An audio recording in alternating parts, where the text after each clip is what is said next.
Good morning. This is Father Stephen Kelly from St. John's Church in Detroit. We're continuing our series of daily morning meditations where we generally look at one or another, the lessons that are assigned for morning or evening prayer, what is known as the daily office lectionary. And strange thing, yesterday's surgery was canceled. They hooked me up to the monitors, saw a little irregularity of the heartbeat thing, and they sent me home. Obviously not serious enough that they had to keep me, and told me to go follow up with your primary care physician, and they're going to reschedule my surgery. So anyway, but thank you all for your prayers anyway, and I will let you know when that surgery is rescheduled.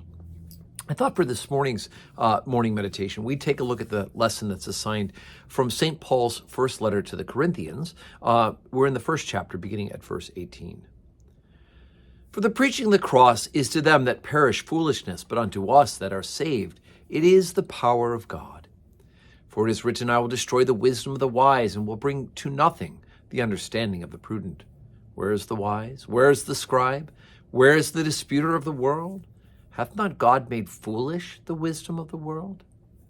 For after that the wisdom of God, the world by wisdom knew not God. It pleased God by the foolishness of preaching to save them that believe. For Jews require a sign, and the Greeks seek after wisdom. But we preach Christ crucified, and to the Jews a stumbling block, and unto the Greeks foolishness. But unto them which are called, both Jew and Greeks, Christ the power of God and the wisdom of God. Because the foolishness of God is wiser than men, the weakness of God is stronger than men. For ye see your calling, brethren, how that not many wise men after the flesh, not many mighty, not many noble are called. But God hath chosen the foolish things of the world to confound the wise, and God hath chosen the weak things of the world to confound the things which are mighty. And base things of the world, and things which are despised, hath God chosen, yea, and things which are not, to bring to naught things that are, that no flesh should glory in his presence. But of him are ye in Christ Jesus, who of God is made unto us wisdom and righteousness and sanctification and redemption, that according as is written, he that glorieth, let him glory in the Lord.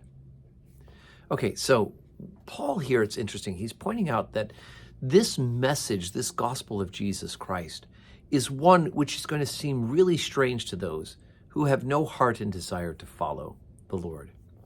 And he points out that what God has done is he's made wisdom, kind of earthly wisdom, human wisdom, turned upside down completely, right? What do we mean by that? Well, certainly wisdom is an attribute of God, divine wisdom, right? When we want to know more and more about who God is, and so we hear in the book of wisdom, we hear about that the wisdom is an attribute that has been created by God and is to be striven after, holy wisdom. But what Paul's talking about in today's lesson is this idea that somehow wisdom and knowledge on an earthly way can bring us to a saving knowledge of God, right? We can glean things about God and who he is by his creation to a small extent, but it is through holy wisdom and not the wisdom of the world that we know this. And so he says for the Greeks, this message is foolishness because it's not about rushing after just wisdom, earthly wisdom. And of course, then he also says for the Jews that this is a folly because they didn't receive a sign, although I would think the sign of the resurrection would be more than enough. But again, he says what this is it's the preaching of good news, right? It's the power of God, which is confounding the things of this world, right? So the world doesn't know him by wisdom, right? Although it may observe things about him, but it is by submission to his will, by coming to know him through a relationship through Jesus Christ, that we come to know real, good, and holy wisdom. So today is Friday. We don't have public worship on Fridays, usually during Lent. I did not schedule Stations of the Cross today to start because I thought I'd be recovering from surgery. But we will get started at that next Friday in earnest.